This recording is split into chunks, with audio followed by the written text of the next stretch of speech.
అన్నది. అంటే నేను అంతకుముందు ఒక కొద్ది రోజుల ముందే నేను భోపాల్ పోవడానికి ఒక దాదాపు 2-3 మంత్స్ బిఫోరే మోడీ గారు వచ్చిండు. అక్కడ వచ్చి 14 లక్షల కోట్లకు ఏం చేసి పడేసారు. ఇది మధ్యప్రదేశ్ గవర్నమెంట్. నేను మొన్న 14 లక్షల కోసం చేసింది కాదమ్మా, మీకు నాకు అర్థం కాదు, నీకేం రాలేదంటావు నువ్వు. ప్రధానమంత్రి మీకు సపోర్ట్ ఉండే, మీకు పార్టీ మీకు మంచిగా నీకు ఇంత లాభం ఉంది అంటే ఓ సో బోగసాయి సాబా ఆమె నేను అతను ప్రామిస్ చెప్తాను. నేను ఐ వాజ్ షాక్డ్. అది వచ్చేదా పోయేదా సార్ అంత వాటిగా గ్యాసు.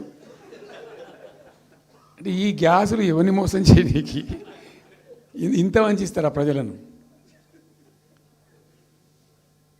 నికరంగా వస్తే పెట్టుబడులు రావాలి కదా, కనబడతాయి కదా. ఆ పెట్టుబడులు వస్తే లాభాలు జరుగుతాయి, ఉద్యోగాలు వస్తాయి, ఫ్యాక్టరీలు వస్తాయి, అడిషనల్ ఇన్కమ్ జనరేట్ అవుతుంది, స్టేట్ గవర్నమెంట్కి జిఎస్టీ పెరుగుతుంది. ఏం లేదు, వాటిదే గ్యాసు. మొన్న వీలైతే చెప్పి 5 లక్షల నువ్వు కొంచెం తగ్గించి చెప్తున్నావు. నేను పేపర్లో చూసింది 575.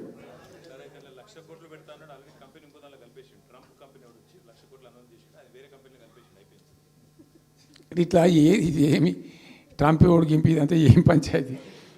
ఇట్లా ఇట్లా ఈ మోసాలు చేసి ప్రజలను ఎంతకాలం పంచిస్తారు? రియల్గా కాంక్రీట్ టర్మ్స్లో రియల్గా రావాలి, కృషి చేస్తే నిజంగా తండ్రాడాలి. మా గవర్నమెంట్ వచ్చిన నాడు హైదరాబాద్ నుంచి సాఫ్ట్వేర్ ఎక్స్పోర్ట్స్ 57,000 కోట్లు ఉండేనండి. మేము దాన్ని 2,47,000 దాకా తీసుకుపోయినాం. స్టెప్ అప్ చేసుకుంటూ వాటిని నరికితే గాలిలో మాటలు చెప్తే వస్తాయా? మేము బిజినెస్ మీట్లు పెట్టలే, కాంక్లేవ్లు పెట్టలే, ఏం లేదు, పరదాలు కట్టలే. బెస్ట్ పాలసీ చేస్తే ఆటోమేటిక్గా అట్రాక్ట్ అయి వస్తారు.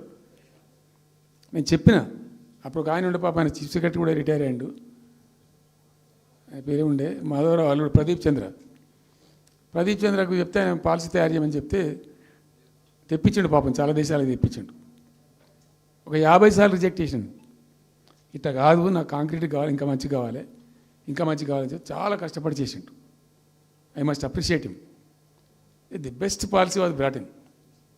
తెచ్చిన తర్వాత కూడా ఎట్లుంటుందంటే, ఒక కంపెనీ వాడు వచ్చిండు, ఫాక్స్కాన్, ఆ మహారాష్ట్రలో కొట్టుకుపోయింది. ఫాక్స్కాన్ అనే కంపెనీ చాలా పెద్ద కంపెనీ వాస్తవానికి.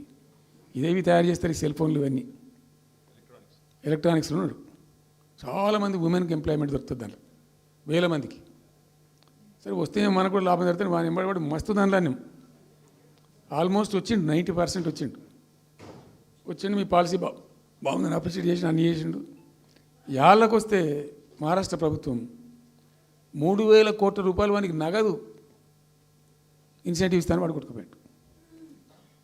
3,000 crores ఎదురిస్తేనే నీకు డబ్బులని తీసుకుపోయాడు. అప్పుడు మనకు అంత కెపాసిటీ లేకుంటే సరే రియల్ ట్రై చేస్తే, కాంపిటీషన్ ఉన్నప్పుడు ట్రై చేస్తే కొన్ని సందర్భాలు జరుగుతాయి, కొన్ని జరిగాయి. ఉన్నట్టు తెలుసు, కట్టండి కదా, నడుస్తుంది కదా, ఫ్యాక్టరీ స్టార్ట్ కూడా అయింది కదా ఆల్రెడీ. సో అట్లా రియల్ ఎఫర్ట్ చేస్తే కొంత జరిగేటువంటి ఆస్కారాలు ఉంటాయి. ఇప్పుడు వెల్స్పన్ కానీ, వరంగల్లో వస్తున్నటువంటి మెగా టెక్స్టైల్ పార్క్లో కైటెక్స్ కానీ, చాలా వాళ్ళు ఎంబడివాడి తనలాడి తిప్పలవాడి అది చేసి పట్టుకొస్తే ఓటి సమకూరుకుంటూ పోతుంటుంది.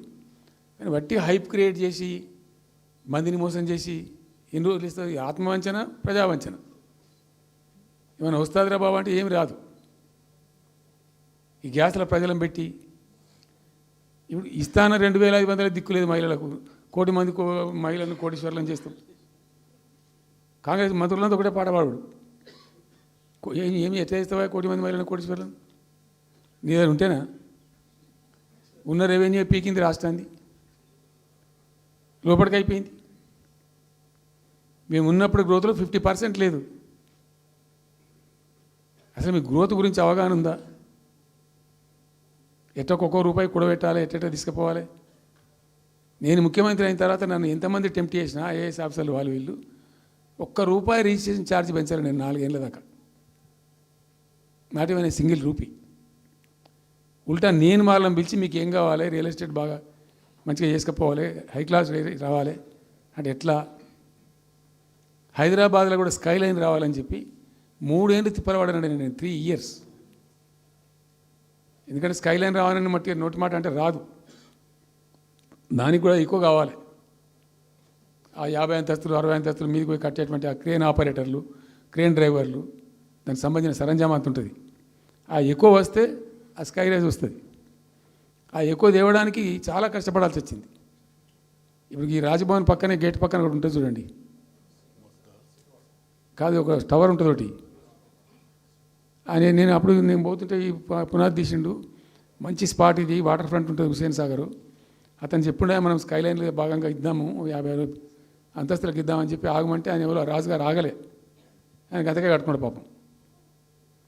It took me 3 years to bring sky line to Hyderabad. మేము ఒక పద్ధతికి పోయినాం, సిస్టమ్ చేసినాం, ఓపికతోని చాలా సిన్సియర్గా మంచి పద్ధతితోని వాళ్ళతో డిస్కస్ చేసుకుంటూ మాట్లాడుకుంటూ ఒక క్రమ పద్ధతిలో పోయినాం. గట్టుంటుంది పద్ధతి. కానీ 4 ఫీజు తీసినాం, 4 10% ఏదో ఫీజు ఉండే. తర్వాత ఆర్డీఓ ఆఫీస్కి పోవాలి సార్, ఈ ఫీజు ఏమో కానీ ఆ ఫీజు ఎక్కువ అవుతుందని వాళ్ళు చెప్పారు. అది తీసేవతల పడేసినాం. అది తీసేసినాం, ఆర్డీఓ దగ్గర పోయే అవసరం లేకుండా కూడా చేసినాం. ఇప్పుడు అదొక ఫీజు. ఆ ఫీజుతో ఏమైంది, ఆయనతో బీకింది. హైదరాబాద్ రియల్ ఎస్టేట్ గంగలు కలిసింది. మేమేమో ఆనాడు నిజంగా చెప్తున్నా, చాలా సంతోషంగా చెప్తున్నాను నేను, భూముల ధరలు పెంచినాం తెలంగాణలో. ప్రజా ఆస్తులు పెంచినాం, ప్రజా ఆస్తుల యొక్క విలువ పెంచినాం. 4 ఎకరాల నోడు ధీమాతో ఉండే తెలంగాణలో. కొద్దిగా డాంబర్ రోడ్డు అంటుకునే 4 ఎకరాల నోడు 50